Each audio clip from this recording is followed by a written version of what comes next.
हर खबर पर होगी आपकी पकड़। डाउनलोड कीजिए एबीपी लाइव ऐप। तो मुंबई से निसर्ग तूफान का खतरा टल गया है। ये निसर्ग तूफान आज दोपहर मुंबई से गुजरा और शहर को अच्छा खासा नुकसान पहुंचाया। 129 सालों के बाद तूफान मुंबई से टकराया है जून के महीने में। कई जगह पर पेड़ उखड़ गए, बिजली के खंभे उखड़ गए, मिट्टी, फूस और टिन की जो छत है वो घर टूट गए। कई जगह से होर्डिंग्स उखड़कर जमीन पर गिर गए। मुंबई में एक ही वक्त पर तेज तूफानी हवाएं चल रही थी और भारी बारिश हो रही थी और समंदर से तेज लहरें उठ रही थी। समंदर में मौजूद जहाज ऐसे हिल रहे थे जैसे टूटकर पानी में समा ही जाएंगे, लेकिन शुक्र है कि ऐसा नहीं हुआ। करीब 120 किलोमीटर प्रति घंटा की रफ्तार से जब हवाएं चलेंगी तो सोचिए क्या हाल होगा। मुंबई में जगह जगह पर पेड़ गिरने के अलावा नुकसान की कोई बड़ी खबर नहीं आई है, लेकिन ऐसे तूफानों का आना भविष्य के लिए इसलिए खतरनाक है क्योंकि अरब सागर में ऐसे तूफान अक्सर आते नहीं हैं। जितने भी खतरनाक तूफान हैं वो बंगाल की खाड़ी में आते हैं, इसीलिए इन तूफानों से नुकसान ओडिशा और पश्चिम बंगाल में होता है अक्सर, जैसा कि पिछले दिनों हुआ था। लेकिन अब ऐसे तूफान देश के पश्चिमी हिस्सों में भी आ रहे हैं, जो अच्छे संकेत नहीं है। देखिए निसर्ग तूफान से मुंबई में हुई तबाही पर हमारी ये रिपोर्ट, लेकिन उससे पहले 4 हेडलाइंस। महाराष्ट्र में कमजोर पड़ गया निसर्ग तूफान। 20 से ज्यादा जिलों में लोगों को करीब 3 घंटे तक दहशत में रहना पड़ा। मुंबई में कई जगह पर पेड़ गिरे, कई जगह तेज हवाओं की वजह से घर की छत उड़ गई। सबसे पहले अलीबाग से टकराया तूफान, रायगढ़ और रत्नागिरी जिले में भी तबाही दिखी। मुंबई एयरपोर्ट पर कार्गो प्लेन रनवे पर फिसल गया। एयरपोर्ट शाम 7 बजे तक बंद रहा।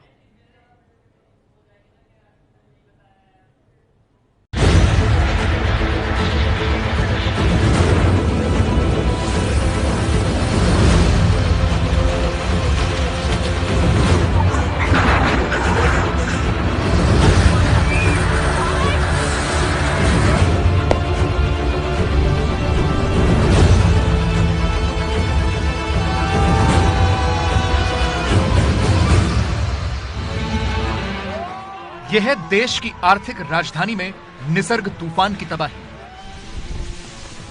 तूफान तो गुजर गया, लेकिन अब पूरी मुंबई में इस तूफान के निशान हैं।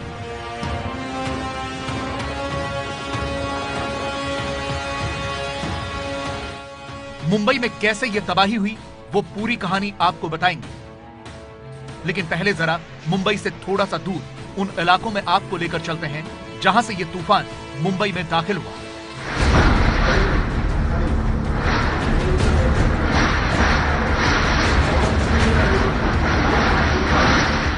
यह नवी मुंबई के पास का उरण इलाका है। देखिए कितनी तेज हवाएं चल रही हैं। हमारे संवाददाता के लिए यहां खड़ा होना भी मुश्किल हो रहा है। हवा का बहाव इतना बढ़ गया है कि ये मछुआरे अब उनके जहाज छोड़कर अंदर चले गए हैं। यहाँ पर हम ये समंदर देख सकते हैं, साथ में बारिश भी हो रही है। बारिश ज्यादा बड़ी नहीं है, लेकिन तेज हवाओं की वजह से ये बारिश की बूंदें काफी तेज आ रही है, जिसकी वजह से बाहर खड़ा रहना भी मुश्किल हो गया है। हर किसी को अपने घर में जाना यहाँ पर जाना पड़ रहा है। और हम देख सकते हैं कि कितनी तेजी से ये निसर्ग का जो तूफान है वो आगे बढ़ रहा है। अलीबाग यहाँ से तकरीबन 60-65 किलोमीटर है और यहाँ से मुंबई का जो अंतर है वो भी लगभग उतना ही है। अब देखिए कि निसर्ग तूफान ने मुंबई में क्या कहर बरपाया है। हमारे संवाददाता जितेंद्र दीक्षित मुंबई के नरीमन पॉइंट पर रिपोर्टिंग कर रहे थे, लेकिन हवा इतनी तेज थी कि उनके लिए यहां रिपोर्टिंग करना बहुत मुश्किल हो रहा था। तूफानी हवाओं में जितेंद्र ने खुद को बहुत मुश्किल से संभाला। मैं देख भी पा रहा हूँ और महसूस भी कर पा रहा हूँ। इस वक्त मैं मौजूद हूँ दक्षिण मुंबई के नरीमन पॉइंट पर। यह सड़क है जो कि मंत्रालय और विधान भवन को कनेक्ट करती है। यहाँ पर सामने की तरफ से पीछे अरब सागर है और उस ओर से बड़ी ही तेज हवाएं इस वक्त आ रही हैं। और ये हवाएं इतनी तेज है कि मुझे और मेरे कैमरामैन जो कैमरा इस पे होल्ड किए हुए अजीत कदम, हम लोगों को सड़क पर एक जगह पर स्थिर खड़े रह पाना मुश्किल हो रहा है। लगातार हवा का दबाव आ रहा है और हवा जो है हमें एक जगह से हटने पर मजबूर कर रही है। ये करीब, मेरा अनुमान है कि करीब 100 किलोमीटर प्रति घंटा के रफ्तार की हवाएं होंगी। अब से कुछ देर पहले ही मुंबई से सटा हुआ जो रायगढ़ जिला है वहां पर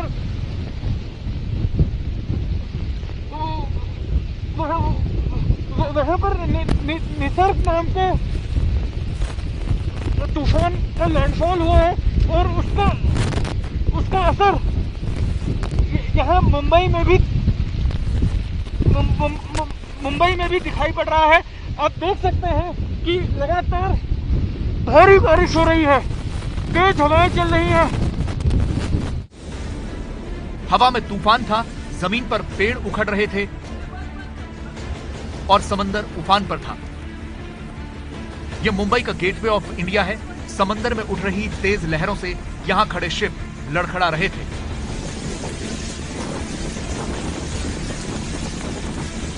इस तूफान का असर मुंबई के छत्रपति शिवाजी महाराज एयरपोर्ट पर भी दिखा।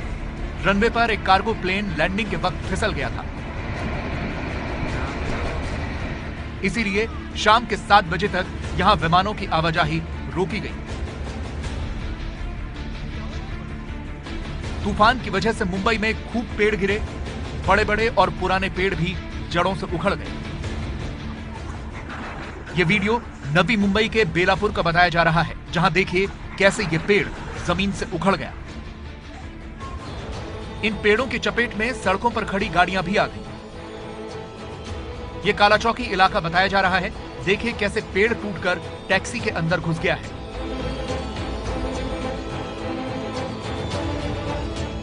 यह कफ परेड है। पेड़ गिरा, बाउंड्री वॉल भी ढह गई और कई गाड़ियों को नुकसान भी हुआ। कुछ देर पहले ही ये पेड़ गिरा है और आप देख सकते हैं बहुत बड़ा पेड़ था ये। लोगों का कहना है कि यहाँ बीएमसी ने ट्री कटिंग की नहीं, इस वजह से हादसा हुआ। क्रेन की मदद से इस पेड़ को अब हटाया जाएगा ताकि ये रास्ता खोला जाए। इस पेड़ के गिरने से 2 गाड़ियां, एक ये टेम्पो यहाँ खड़ी है जिसको नुकसान हुआ है, एक वैगनर जो थी उसको नुकसान हुआ और दुकान जो यहाँ थी उसको थोड़ा सा नुकसान हुआ है। तो यहाँ पर अभी स्थिति जो है देख सकते हैं कि किस प्रकार मुंबई में जगह जगह से अब इसी प्रकार पेड़ और इलेक्ट्रिक के खंभे गिरने की खबरें आ रही हैं। निसर्ग तूफान से पेड़ तो मुंबई के हर इलाके में गिरे हैं। यह मरीन लाइन्स है, यहां भी तूफान से पेड़ गिरा और सड़क ब्लॉक हो गई। मैं इस वक्त दक्षिण मुंबई के मरीन लाइन्स इलाके में हूं और यहाँ पर भी ये एफ रोड है मरीन लाइन्स की और यहाँ पर भी आप देख सकते हैं कि एक बड़ा सा पेड़ उखड़ गया है। तेज हवाएं अब से कुछ देर पहले यहाँ पर चल रही थी जो ये पेड़ बर्दाश्त नहीं कर सका और आप देख सकते हैं कि किस तरह से जड़ से ये पूरा पेड़ जो है उखड़ गया है और इसने पूरी सड़क को ब्लॉक कर दिया है। अब हमें यहाँ पर नजर आ रहा है कि इस पेड़ को यहाँ से हटाने का काम चल रहा है। ये कटर से इस पेड़ के टुकड़े किए जा रहे हैं और फिर इनको क्लियर करने का काम यहाँ पर मुंबई म्युनिसिपल कॉर्पोरेशन के डिजास्टर मैनेजमेंट विभाग ने शुरू किया हुआ है। अब हमारे संवाददाता जितेंद्र दीक्षित की नरीमन पॉइंट से पेड़ गिरने की एक और रिपोर्ट देखिए। हालांकि बीएमसी के कर्मचारियों में तेजी देखने को मिल रही थी। जहां भी पेड़ गिरने की सूचना मिल रही थी, कर्मचारी तुरंत पहुंच रहे थे। नरीमन पॉइंट इलाका है ये, यहाँ पर देख सकते हैं कितनी तेज हवा चल रही है और इन तेज हवाओं की वजह से आप देखेंगे कि किस तरह से यहाँ के पेड़ जो है वो गिर गए हैं। इस पूरी सड़क पर आप देखिए एक के बाद एक हमें 3-4 पेड़ जो है उखड़े हुए लग रहे हैं। ये उन तेज हवाओं की वजह से हादसा हुआ है जो कि आज सुबह से ही मुंबई में नजर आ रही है। आप देखेंगे कि इस पेड़ के गिरने की वजह से यहाँ पर इर्द गिर्द के जो स्टॉल्स थे उनको नुकसान पहुंचा है। सामने आप देखेंगे कि एक गन्ने की जूस की स्टॉल है वो इससे दब गई है और इर्द गिर्द के जो दूसरे खाने पीने के सामान के स्टॉल है उनको नुकसान पहुंचा है। ये बताइए कि ये कभी हुआ? ये अभी आधा घंटा पहले हुआ। बहुत तगड़ा, बहुत तेज हवा था, उसके कारण ये झाड़ गिर गया और बहुत सारे नुकसान हो गए। कुछ गाड़ियां भी यहाँ पे थी, उसको कुछ नुकसान नहीं हुआ, रिटर्न चले गए सब यहाँ से। ये मुंबई का विधान भवन है। यहाँ भी पेड़ गिरने से रास्ता ब्लॉक हो गया और सड़क के किनारे दुकानों को भी नुकसान हुआ। इस समय हम विधान भवन के मुख्य गेट के सामने मौजूद हैं और आपके आसपास का हाल दिखाना चाहेंगे। तो यहाँ देखिए कि किस तरीके से इस पूरे रोड पर आपको पेड़ ही पेड़ गिरे हुए नजर आएंगे। आसपास जो दुकानें हैं, जो छोटी मोटी दुकानें हैं, वो भी पूरी तरीके से प्रभावित हो गई हैं। आपको दुकानों के पास में लेके चलते हैं कि किस तरीके से इन पेड़ के गिरने से नुकसान पहुंचा है। ये विधान भवन का वही इलाका है जहां पर आमतौर पर काफी भीड़ होती है, लेकिन लॉकडाउन के चलते लोग अभी अपने घरों में हैं और रेड अलर्ट के चलते लोगों ने अपने घर से बाहर निकलना जरूरी नहीं समझा है।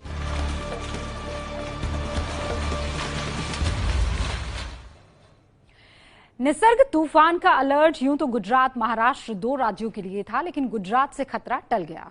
हालांकि द्वारका के समंदर में ऊंची ऊंची लहरें जरूर दिखी, लेकिन महाराष्ट्र तूफान के तांडव से बच नहीं पाया। 3 घंटे तक तूफान ने महाराष्ट्र के करीब 20 जिलों में लोगों को खूब डराया। महाराष्ट्र के लोगों का डर बांटने के लिए एबीपी न्यूज की पूरी टीम उनके साथ खड़ी रही। महाराष्ट्र के कोने कोने से हमारे रिपोर्टर्स तूफान के बीच रिपोर्टिंग करते रहे और महाराष्ट्र की तकलीफ देश को दिखाते रहे। कहीं पेड़ गिरे, कहीं छत उड़ी, कहीं बिजली के खंभे गिर गए, लेकिन एबीपी न्यूज के ये जाबाज रिपोर्टर्स उसी तूफान में डटे रहे और आप तक वो तस्वीरें और खबर पहुंचाते रहे। महाराष्ट्र के अलीबाग में सबसे पहले टकराने वाले तूफान के चलते 100 से 120 किलोमीटर की रफ्तार से तेज हवाएं चली। जब महाराष्ट्र में ये हवाएं चल रही थी तो कैसे तस्वीर वहां की दिखी, ये आप हमारी अगली रिपोर्ट में देखेंगे।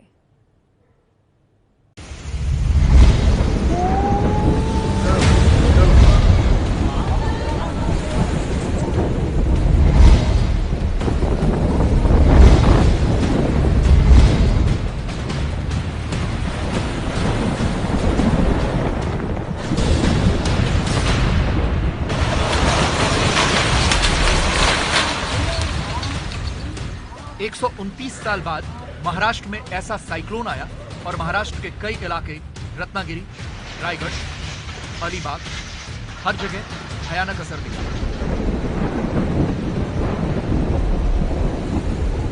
तूफान से तेज बारिश हुई, 100 किलोमीटर से ज्यादा तेज रफ्तार से हवाएं चली, पेड़ झूलते दिखे, कई तो जड़ से उखड़ गए।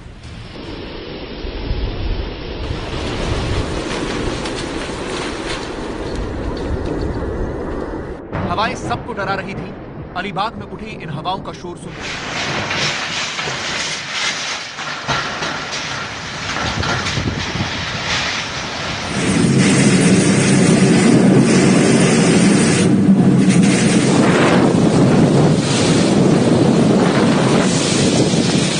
महाराष्ट्र के अलीबाग में ही साइक्लोन ने हिट किया।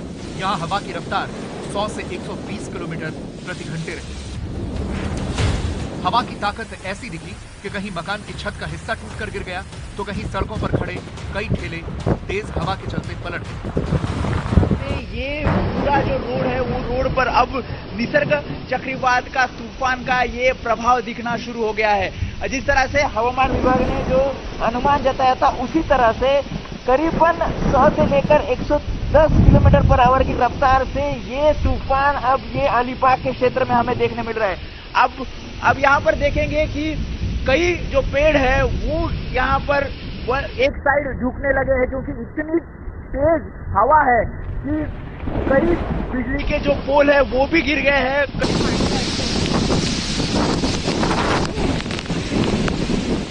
महाराष्ट्र के रत्नागिरी में यह नजारा मिराया बीच का है। समंदर में एक जहाज फंसा, लहरें जहाज को डुबोने की कोशिश कर रही हैं। तस्वीरें देखकर ऐसा लग रहा है कि जहाज लहरों में समा गया होगा। देखिए कैसे हिचकोले खा रहा है इतना बड़ा जहाज।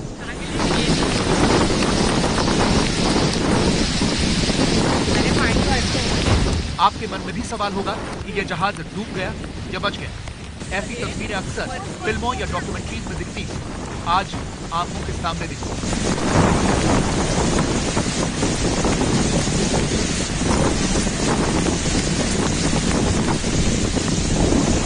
एमटी बसरा नाम की ये शिप पानी में इसी तरह कई घंटे फंसी रही। इसमें मर्चेंट नेवी के कई सेलर भी फंसे हुए थे। फिर तेज हवाओं के दबाव में ये शिप इसी तरह हिचकोले खाती अपने आप किनारे पर पहुंच गई। ये सर आप देख सकते हैं कितने ज़्यादा परेशान हैं, प्लीज़ हेल्प कीजिए। ये तस्वीरें शिप के किनारे पर आने के बाद की हैं। जहाज के इंजन रूम में भी पानी भरा हुआ था। आप देख सकते हैं इंजन रूम आधा भर चुका है और ब्लैक कलर हो गया।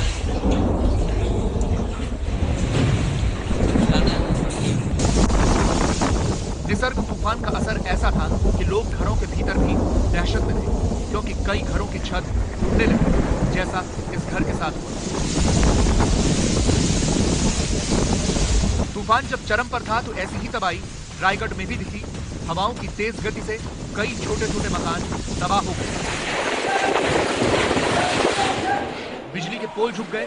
इस तस्वीर को देखिए, कैसे एक मकान पर लगी टिन की छत कई फीट दूर तक उड़ती चली गई।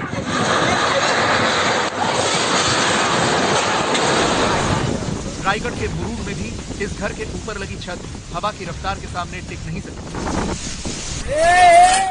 एक अनाज के गोदाम की छत तेज हवा में उड़ गई। अलीबाग में इस 3 मंजिला इमारत की छत का हिस्सा एक एक करके उड़ गया।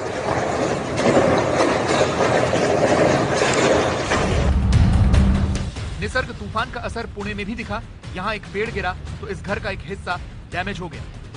पेड़ गिरने से यह ऑटो पूरी तरह से बर्बाद हो गया। महाराष्ट्र में कुल 21 जिलों में तूफान का असर दिखा।